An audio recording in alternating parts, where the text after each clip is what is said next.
सामदर्शी प्रभु नाम तिहारो, सामदर्शी प्रभु नाम तिहारो, अपने पन ही करो। प्रभु जी मोरे अब गुण चित ना धरो।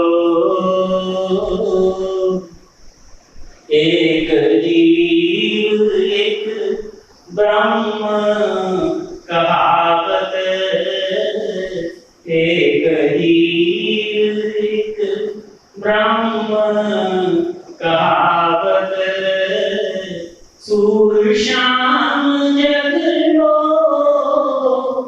अब की देर मोहे पार उतारो, अब की देर मोहे पार उतारो, नहीं प्रण जात करो।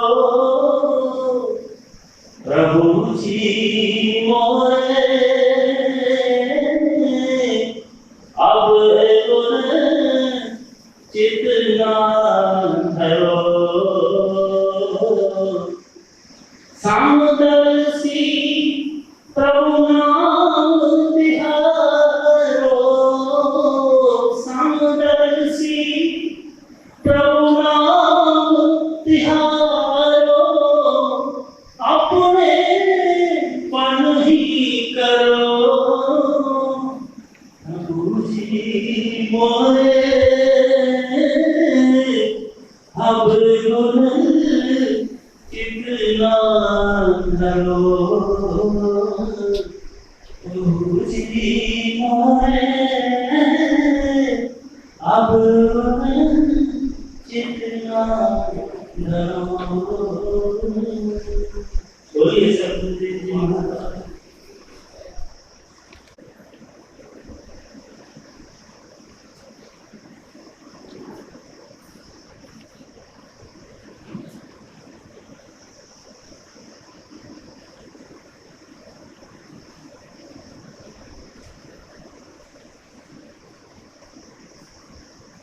उत्तराखंड में और खासकर केदारनाथ के क्षेत्र में भयंकर तबाही हुई है।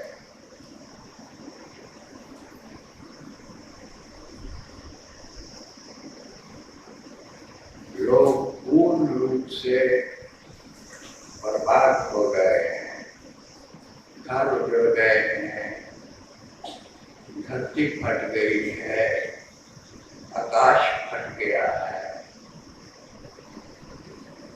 पहाड़ टुकड़े टुकड़े होकर गिर गए।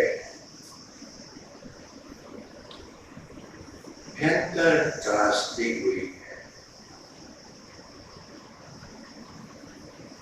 हम कुछ नहीं कर सके, न कर सकते हैं।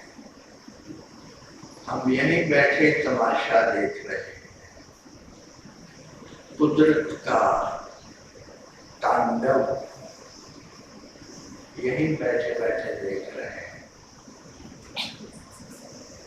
जबकि हमने बीड़ा उठाया था कि हम संसार के कल्याण और संसार की सेवा के लिए जीवन अपना सारे का सारा होम देंगे, सारा जीवन लगा देंगे।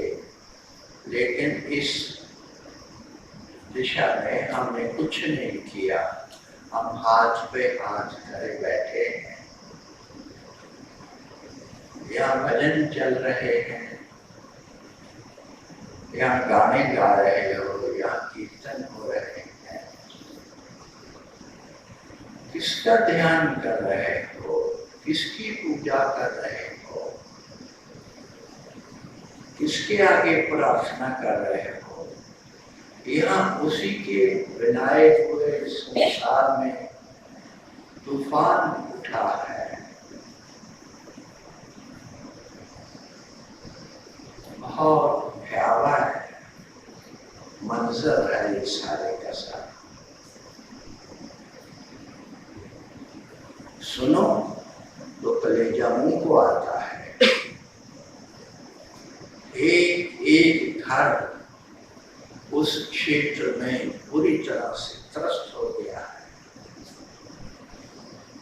और बिखर गया है, टूट गया है।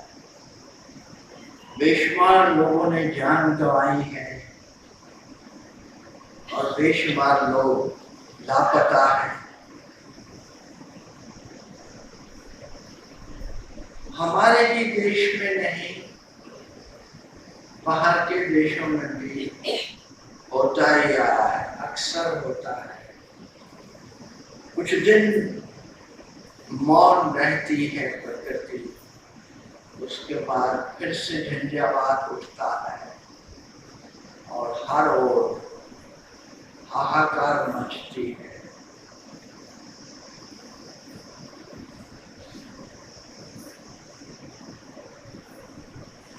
हमने 1980 में 1981 में इसके बारे में कई बार बताया था, कई बार जिक्र किया था। एक पुस्तक वाइल्ड ग्रास के नाम से, जिसमें हमारी बहुत पुरानी कविताओं का संग्रह छपा था, उसमें भी हमने लिखा था कि ऐसा होने जा रहा है इस संसार में।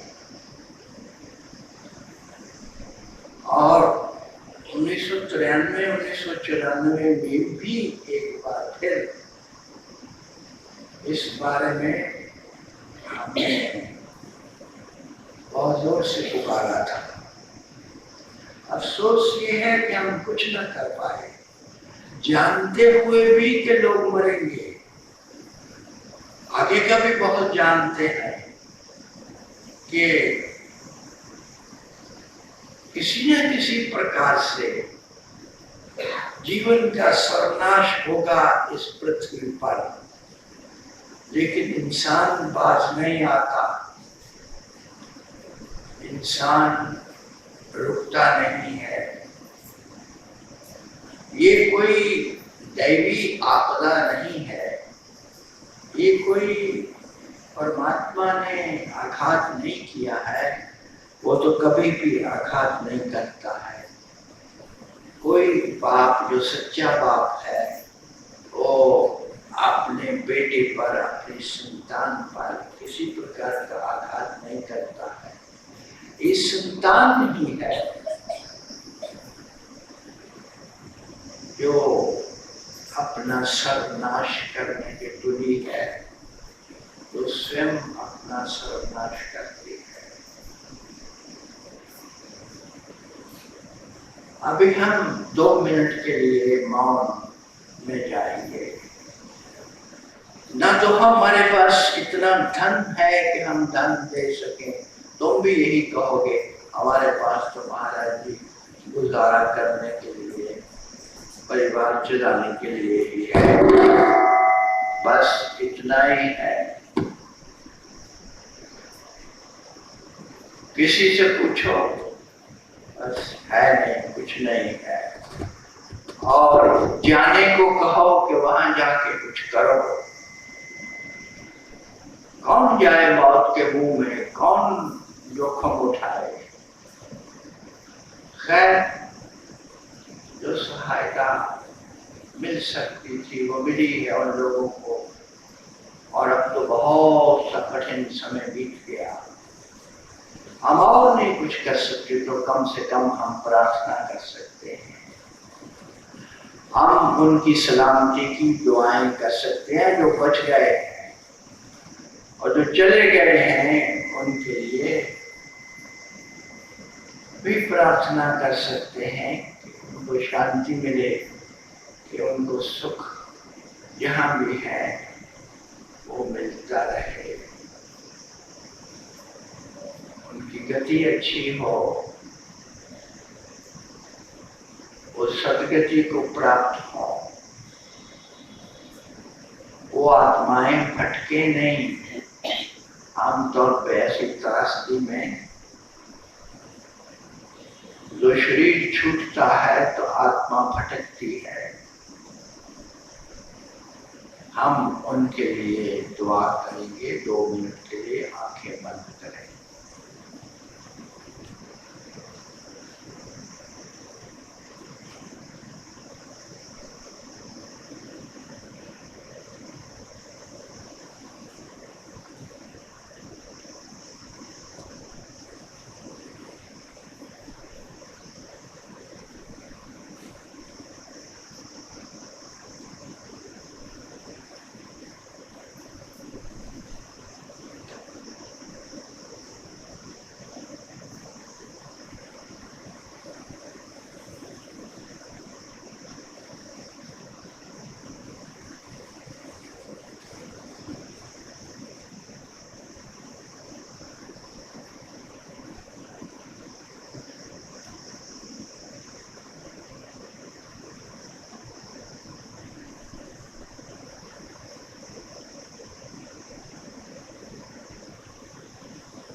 राधा स्वामी।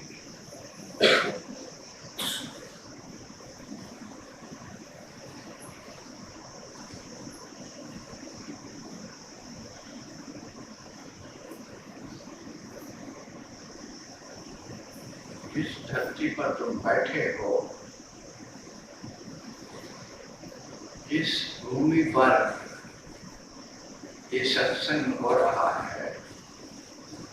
ये जो बगीचा है, ये जो बाग है आसपास, इसका मालिक हमारे बीच में नहीं है।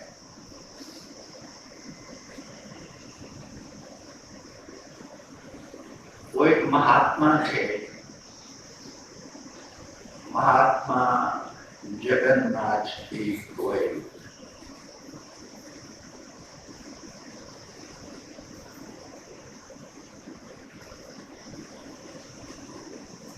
उनको आज याद करने के लिए सारा गोयल परिवार, दर्शन परिवार, ये रामगढ़ के परिवार यहाँ मौजूद होंगे। ये जो आज भोज दिया गया है, जो आज लंगर है गुरु का, वो भी उन्हीं की याद में आपके लिए तैयार किया गया है। हम हर साल उनको याद करते हैं। इस जून के महीने में उनका जन्म दिवस आता है।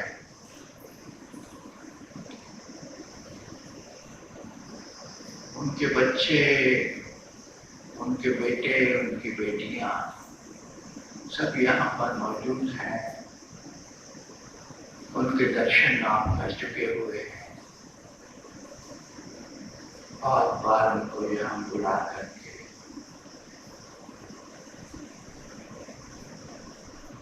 उनको आपके सन्मुख आने का अवसर मिला है।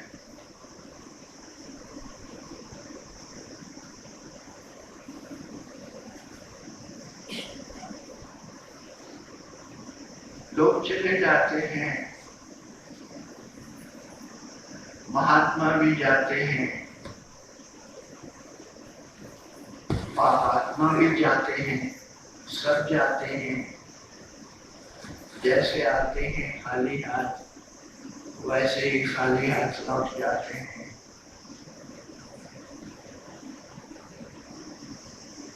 हम उनको याद करते हैं उनके जन्म दिवस पर, उनकी बरसी पर। हम उनकी कहानियां, उनके किस्से कहते हैं, उनकी जो शिक्षा है उसको याद करते हैं, उसको अपने जीवन में उतारते हैं कि वो कैसे थे, क्या थे।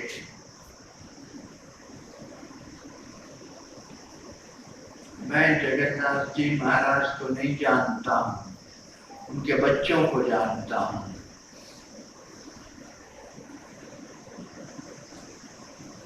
मैं बहुत दूर था जब वो चल बसे इस संसार से। महात्मा जगन्नाथ जी हजूर परमदयाल जी महाराज के अनन्य भक्त थे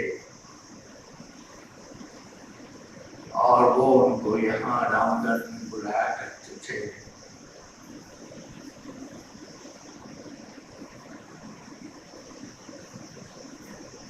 उसके बाद मानवदयाल जी महाराज भी यहाँ आए। अब तुम लोग आते हो यहाँ और सत्संग चलते हैं। उनके जीवन में एक दो बातें बड़ी महत्वपूर्ण हैं जो मैंने उनकी धर्मपत्नी ने भी देखी। वो माता श्री, वो भी चल बसी और मैंने देखा कि महात्मा जगन्नाथ जी का जीवन त्याग का जीवन था, तपश्चर्या का जीवन था, परिश्रम का जीवन था, पुरुषार्थ का जीवन था। पुरुषार्थ और परिश्रम का ही परिणाम है कि आज इतने बड़ी इस जगह में, पंचकुला में, चंडीगढ़ के पास तुम सुख सुविधा लिए हुए भोग रहे हो। वो सब जो मेहनत से उन्होंने बनाया और संसार के लिए छोड़ के चले गए, उनकी ये तमन्ना थी, उनका ये फरमान था कि ये स्थान आध्यात्मिक गतिविधियों के लिए ही इस्तेमाल हो। और क्योंकि राधा स्वामी मत से जुड़े हुए थे, राधा स्वामी, तो वो चाहते थे कि ये राधा स्वामियों के पास ही रहे। यहाँ पर राधा स्वामी सत्संग होते रहे। ये इच्छा उनकी माता जी की भी थी, जो उन्होंने मेरे पास कई बार कही। उनको देख के लगता था माता जी को कि भक्ति का जीता जागता नमूना है। ऐसी गहन भक्ति, ऐसा गहन समर्पण और ऐसा गहरी श्रद्धा को लिए हुए वो हमारे बीच में आती थी, मिलती थी। वो भी जल्दी चले गए।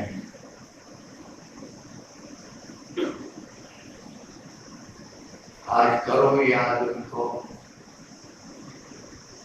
सबसे बड़ी याद उनकी तभी है कि उनकी याद में सेवा करो, जैसे उनका जीवन सेवा में था। पौधे लगाओ जैसे वो पौधे लगाते थे। बरसात का मौसम है, कम से कम इतना ही आप सोच लो कि हर इंसान इस बरसात में 10 पौधे लगाएगा महात्मा जगन्नाथ जी की याद में, और उन पौधों का देखभाल, उनका पालन भी वो अपने जिम्मे लेगा। इतना ही अगर आप सोच लो तो ये सबसे बड़ा आदर और सत्कार उनके प्रति है और उनके जीवन के प्रति है।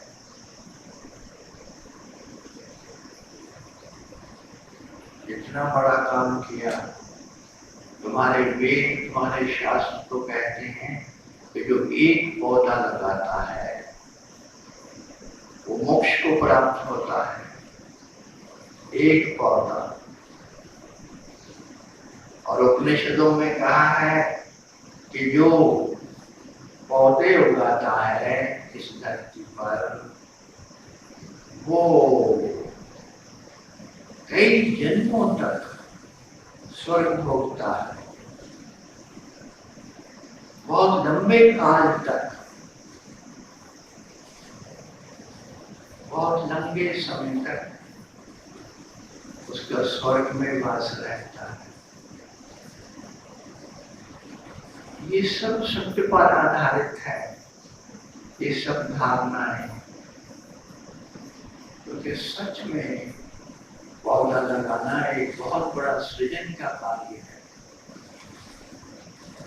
परमात्मा जो दिन रात सृजन कर रहा है, दिन रात वो पैदा कर रहा है, उगा रहा है, वो जन्म दे रहा है सारे संसार को, पनपा रहा है, पाल रहा है, देख रेख रखे हुए है। और इंसान उसी का बनाया हुआ इंसान, उसी परमात्मा के नक्शे कदम पर चलता हुआ, और नहीं तो कुछ पौधे ही उगाए। लोग पूछते हैं सेवा कहाँ करें, क्या सेवा करें। पहले तो सेवा का ख्याल ही नहीं आता, मंदिर में आकर के सेवा का ख्याल नहीं आता, आश्रम में आकर के सेवा का ख्याल नहीं आता, गुरु के पास आकर के सेवा का ख्याल नहीं आता। जबकि सबसे ऊंची, सबसे नित्य निरंतर कही जाने वाली सतगुरु के द्वारा जो शिक्षा है उसका मूल है सेवा।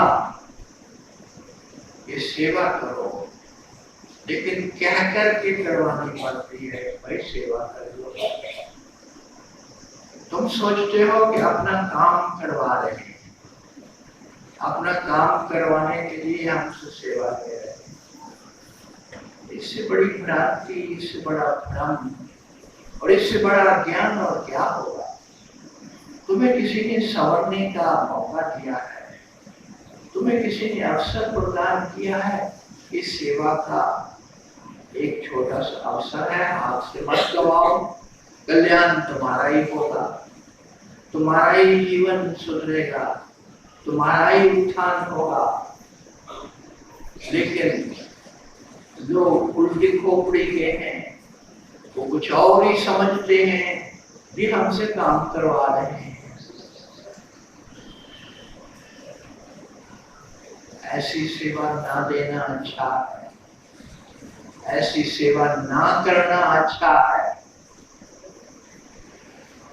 जिस सेवा में श्रद्धा नहीं है, समर्पण नहीं है, जिस सेवा में उदारता नहीं है, जिस सेवा में निरअहंकारिता नहीं है, उस सेवा को ना करो तो बेहतर।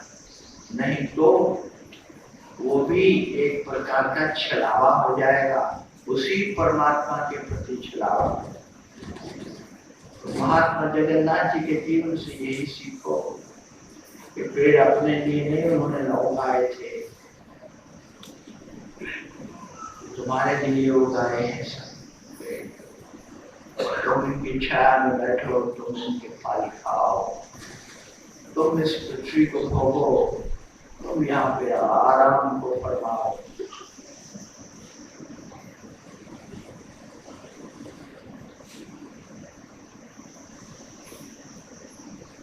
और त्याग, तपश्चर्या, सारा जीवन में एक तपश्चर्या है।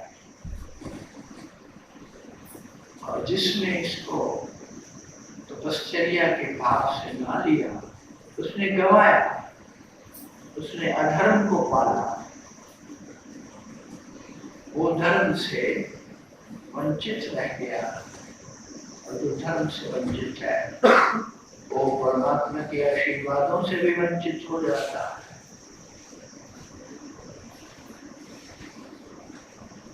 अभी तुमने भजन गाए, पहला भजन था कि जिधर से सतगुरु निकलता है, जिधर से सतगुरु जाता है, जिधर उसके पांव पड़ते हैं, सूखे वृक्ष भी, सूखे पेड़ भी हरे हो जाते हैं, सूखे वृक्ष भी लहलाने लगते हैं। तो ऐसा सतगुरु तुम्हारे पास है? अपने आप से पूछो, अपने आप से सवाल करो। उसी सतगुरु के सत्संग में जाओ, उसी सतगुरु का सानिध्य लो, उसी सतगुरु के समीप जाओ, उसी के प्रति श्रद्धा प्रकट करो, उसी के चरणों में नतमस्तक हो, उसी के सानिध्य में समर्पित हो, तब तुम्हारा कल्याण। ठीक कहा कि सतगुरु वो है कि वो जिधर से निकल जाए उधर मरुस्थल भी मरुधान हो जाता है, उधर रेत के टीले भी हरे भरे हो जाते हैं। ठीक कहा। ऐसा ही कहना चाहिए अगर कहीं कोई सतगुरु है। महिमा सतगुरु की तुम्हारे शास्त्रों ने भी गाई है, वो भी यही कहते हैं। वो तो यहाँ तक कहते हैं कि अगर पत्थर की कोई दृष्टि सतगुरु की पड़ती है, सच्चे सतगुरु की, तो वो भी पत्थर एक दिन कालांतर में जाकर के मुक्त हो जाता है। ऐसी महिमा है सतगुरु की। मैं तुमसे कहता हूं, मैं यही कहने के लिए यहाँ बैठा कि तुम भी जाओ, इधर जाओ उधर जाओ। तुम केदारनाथ भी जाते हो ना, अमरनाथ भी जाते हो, तीर्थों पे जाते हो, चाहे वो बद्री नारायण है, चाहे वो रामेश्वरम है, सभी तीर्थों पे जाते हो। जगह जगह तीर्थ बने हुए हैं। जहाँ भी परमात्मा का कोई साकार रूप सतगुरु रूप में उतरा है, वही तीर्थ स्थान बन गया, वही उस परमात्मा का अमृत बरसने लगा। तुम वहां जाते हो, जाओ, इधर जाओ उधर जाओ, सब दिशाओं में जाओ। लेकिन अगर किसी सतगुरु के शरण में जाना है तो सतगुरु तुम्हारा ऐसा होना चाहिए। अगर ऐसा है तो रुको वहां प्रसाद लेना, और कहीं से प्रसाद न पा पाओगे, ये भी कह दूं तुम्हें। लाख प्रसाद लो, तुम्हारी बिगड़ियां नहीं बन सकती अगर तुम उससे प्रसाद नहीं लिया जिसकी एक दृष्टि से पत्थर भी मुक्त हो जाता है, जिसकी एक दृष्टि से सूखे पेड़ भी हरे हो जाते हैं, जिसकी एक दृष्टि से मरे हुए जीव भी तरोताजा हो जाते हैं, उनमें भी जान आ जाती है। ऐसा सतगुरु होता है।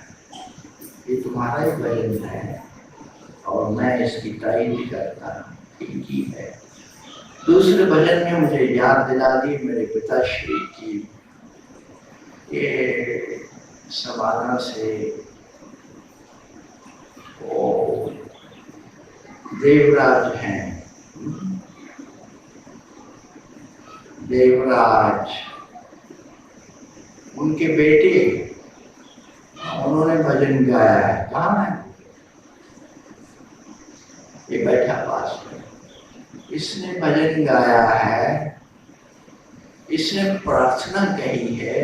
वो प्रार्थना मेरे पिताजी की लिखी हुई है और वो इसी तरन्नम में, बहुत ज्यादा उनका गला मीठा था, उन्होंने उस प्रार्थना को स्वयं संगीत में बद्ध किया। उनकी पृष्ठभूमि भी संगीत की थी, तो वो बहुत अच्छा गाया करते थे, सुबह उठ करके प्रातःकाल भजन बंदगी करते थे। वो परम दयाल जी महाराज के दरबार में, उनके मंदिर में, होशियारपुर में बड़े ही तरन्नुम से इस नज़म को गाया करते थे।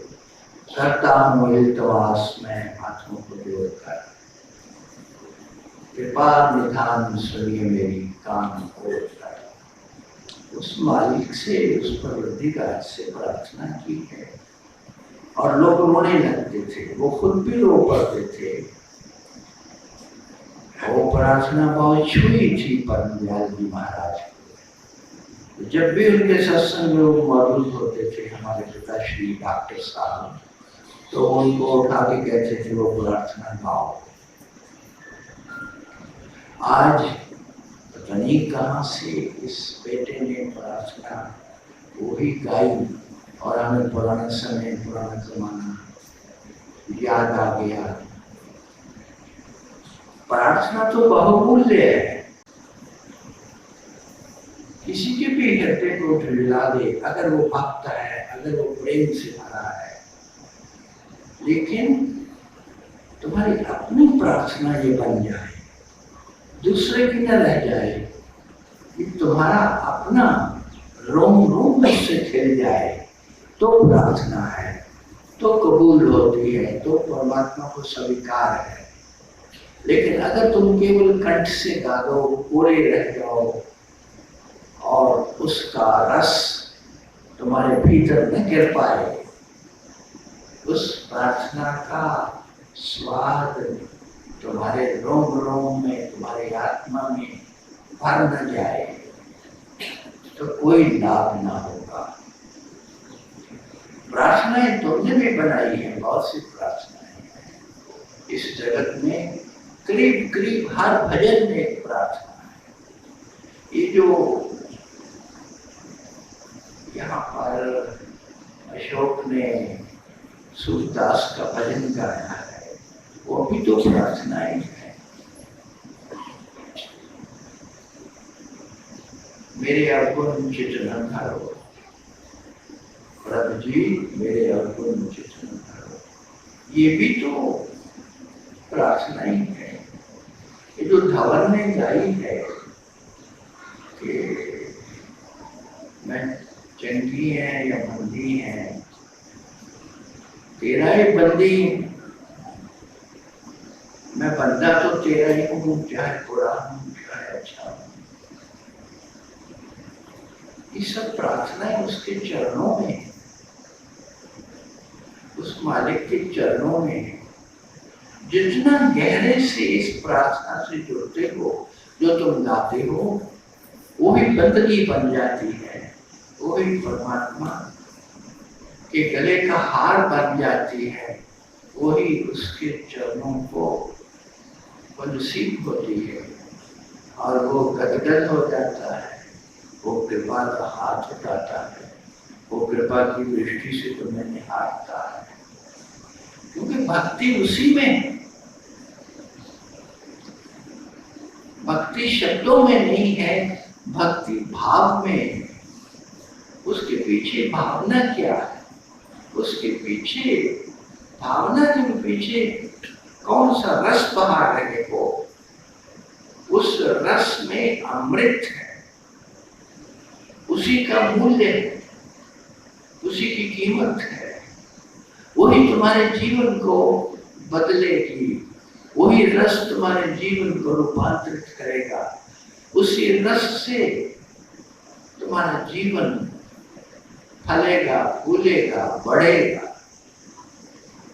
वो ये बरसात के मौसम की वर्षा का काम करती है वो प्रार्थना, वो तुम्हारे जीवन को हरा भरा कर देती है। तुम्हारे फूल आते हैं, तुम्हारे जो फल आते हैं,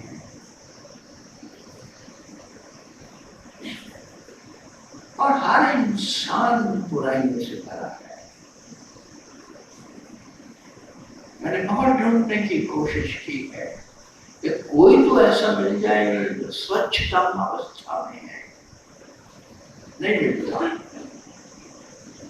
इसीलिए हमने अपने नवाब योग में जो सुसंस्करण की क्रियाएं रखी है, सुसंस्करण की पहली क्रियाएं, दूसरी क्रियाएं, तीसरी क्रियाएं, और उसके बाद जो विसर्जन की क्रियाएं हैं,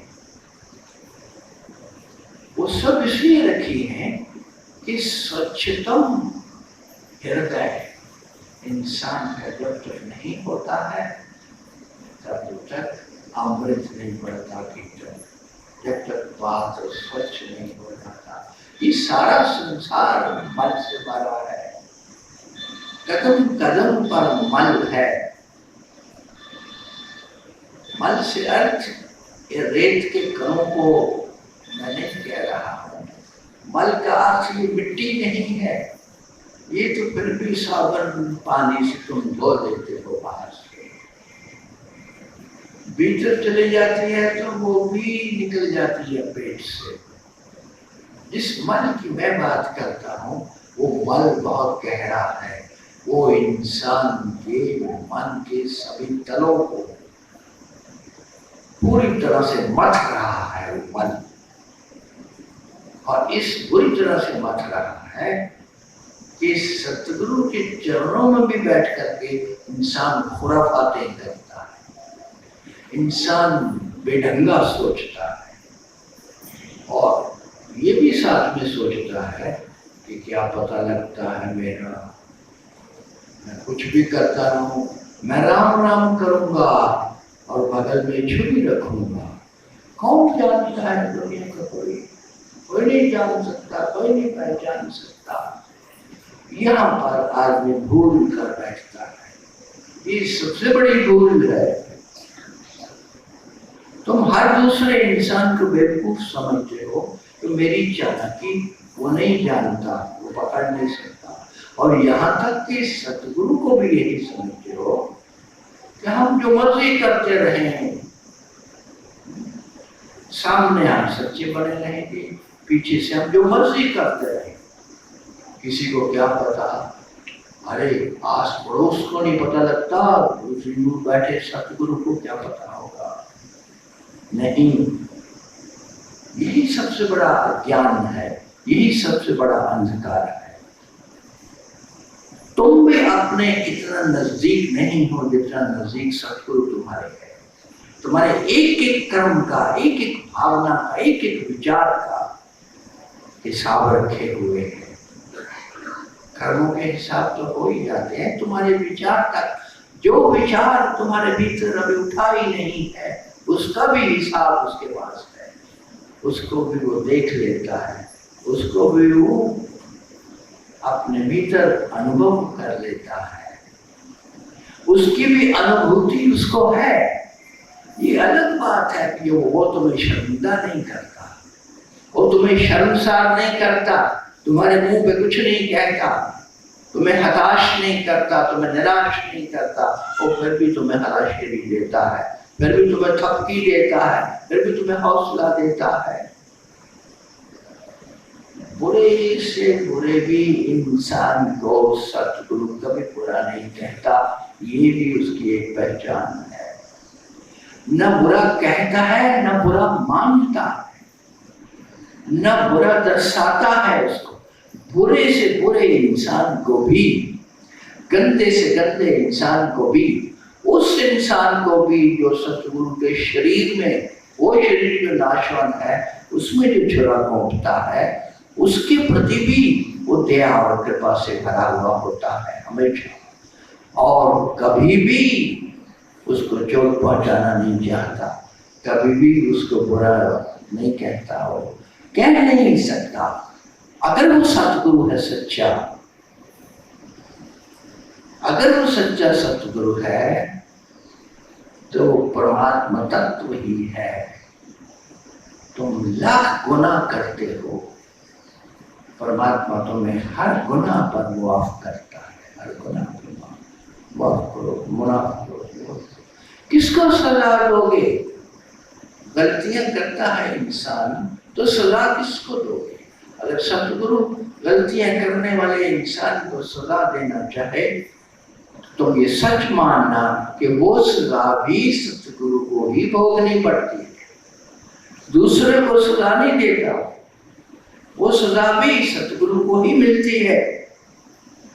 ये गणित तुम जानते नहीं, ये हिसाब किताब तुम जानते नहीं, इसलिए वो बचता, वो नहीं देता। या तो वो मौन रहता है, चुप रहता है, या वो उल्टे उसकी तारीफ करता है, अच्छा कहता है। ये सूरदास ने ठीक ही कहा। सूरदास ने बड़ा तपाया अपने जीवन को, बड़ा खपाया। सूरदास जी ने अपने जीवन में बड़ी गहन तपश्चर्या की। आंखें अपनी गंवा दी, आंखों को खुद ही फोड़ लिया, खुद ही बर्बाद किया कि रूप दिखाई देता है और रूप दिखने से वासना जागती है। वासना जागती है तो परमात्मा से दूर जाता हूँ और संसार के भोगों में लिप्त होता हूँ और मैं अधर्म के रास्ते पर चलता हूँ। ये सोच करके उन्होंने सुआ लिया और अपनी आंखें खोल ली। गलत किया, मेरे हिसाब से पूर्ण रूप से गलत किया। आंखें उसकी हैं, तुम्हें हक नहीं है इनको फोड़ने का या इनको बर्बाद करने, ये उसकी इमानत है। वो जब चाहेगा तुम्हारे पास रहने देगा, जब चाहेगा तुमसे ले लेगा। और दूसरी बात ये है कि अगर रूप सताता है, अगर काम वासना सताती है तो कसूर तुम्हारी आंखों का नहीं है, कसूर उस रूप का भी नहीं है, क्योंकि न तो उस रूप में कोई वासना है, कामना है, कुछ नहीं है, न तुम्हारी आंखों में है। वो तो तुम्हारे मन की तहों पर जमे हुए संस्कारों के कारण है। जन्म जन्मों से तुम वासना को पालते आए हो, वो तुम्हारे संस्कार रूपों में तुम्हारे भीतर का बनी हुई। जो भी तुम कोई सुंदर स्त्री देखते हो, वासना जग जाती है। जो भी तुम कोई सुंदर पुरुष देखते हो, वासना जग जाती है। तुम्हारे ही बीच में बहुत से लोग हैं, मैंने कभी नहीं किसी को उंगली की, कभी नहीं किसी का नाम लिया। तुम्हारे बीच में पुरुषों में भी स्त्रियों में भी लोग हैं जो काम वासना के बिना रह नहीं सकते। रहना, जीना इस धरती पर असंभव है उनके लिए, और एक से तृप्ति नहीं है, बहुत चाहिए, बहुत चाहिए। फिर तुम कहते हो परमात्मा का आशीर्वाद मिल जाए, उसकी नजर सवली हो जाए, वो मेरे पे दृष्टि डाल दे, वो मुझ पे कृपा करे, मुझ पे दया कर दे। ये कैसे होगा? सतगुरु दुविधा में है कि वो कैसे होगा। इसीलिए हमने अपने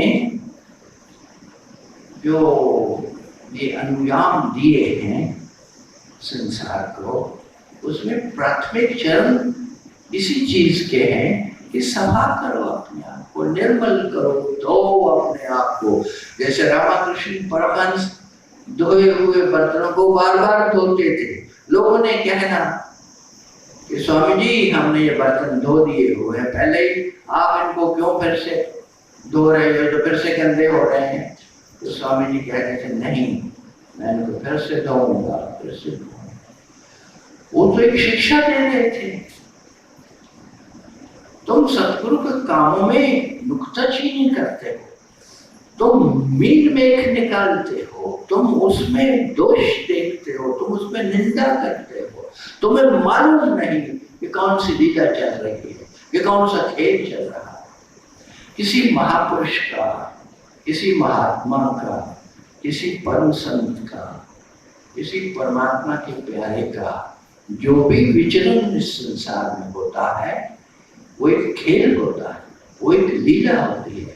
अरे बेवकूफ इंसान, तुम उस लीला का रस लो और उसको उसमें आनंद लो। तुम उस लीला का रस लो और उसको आनंद पूर्वक अपने भीतर कृतज्ञता से, धन्यवाद के स्वर से नतमस्तक होकर के ग्रहण करो। तुम उसमें नुक्ताचीनी निकालते हो, क्योंकि ये दो कौड़ी के तुम्हारे नियम संसार के अपने ही तुम्हारे बनाए हुए, जो तुम रोज तोड़ते हो, रोज बनाते हो।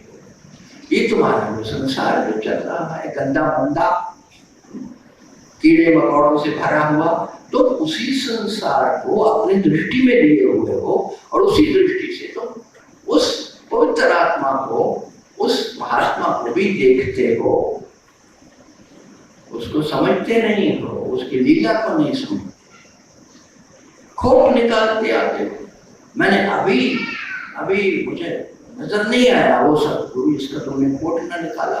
इसी संसार में खोट निकालते हो बिना सोचे समझे। भगवान कृष्ण तक को नहीं बख्शा, भगवान राम तक को नहीं बख्शा, जो अवतरित हुए थे, जो परमात्मा का इस धरती पर एक अलौकिक अवतार थे, जाना नहीं। उनके हजारों सालों बाद तुमने उनके मंदिर बनाने शुरू कर दिए। क्या कर रहे हो? जागो है इंसान, तू जाग और होश में आ जा, होश में आ जा। मैं नहीं कहता कि तुम फलां को सतगुरु बनाओ, मैं नहीं कहता तुम परम दयाल को सतगुरु बना लो जो जा चुके हैं शरीर से, या मानव दयाल जो शरीर से जा चुके हैं उनको तुम सतगुरु बना लो। मैं नहीं कहता तुम होशियारपुर जाओ या तुम दक्षाई जाओ या तुम रामगढ़ जाओ, मैं किसी को नहीं कहता ऐसा करने। ना मैं किसी मंदिर की तरफ इशारा करता हूँ, ना किसी मस्जिद की तरफ, ना किसी गुरुद्वारे की तरफ, ना किसी आश्रम की तरफ। अपना आश्रम तो हमने कोई खड़ा ही नहीं किया है, लेकिन जिन दूसरे आश्रमों में हम जाकर के तुमसे मिलते हैं, तुमसे मुखातिब होते हैं, उनकी तरफ भी मेरा कोई इशारा नहीं, किसी को नहीं बुलाता। ना होशियारपुर बुलाया करता था, ना यहाँ बुलाता हूँ। संत ताराचंद जी महाराज ने मुझे एक बार नहीं अनेक बार कहा कि आप एक अलग से अपना आश्रम बनाओ। बहुत पुरानी बात है, मैं उन लोगों के सर्विस में होता था, लेकिन एक और भी लोगों ने बहुत कहा। हमारे साधन थे, हम ऐसे घुमा देते अपनी उंगली तो आश्रम खड़े हो जाते, कुछ करने की भी जरूरत नहीं थी। इतने साधन थे हमारे आसपास, लेकिन हमने क्यों नहीं किया? क्योंकि हम आश्रमों के पृष्ठभूमि में क्या चलता है वो सब जानते हैं। जगत के कल्याण के लिए जरूर हम टिके हुए हैं इस धरती पर, कुछ फूल उगाने के लिए जरूर रुक गए हैं इस संसार में, कुछ पेड़ बोने के लिए अभी भी इच्छा है, वो भगवत इच्छा है, मेरी अपनी कोई इच्छा नहीं है। उस मालिक की इच्छा से यहाँ पर विचर रहे हैं हम, ऐसे विचर रहे हैं जैसे हवा चलती है, ऐसे विचर रहे हैं जैसे बादल आते हैं चले जाते हैं।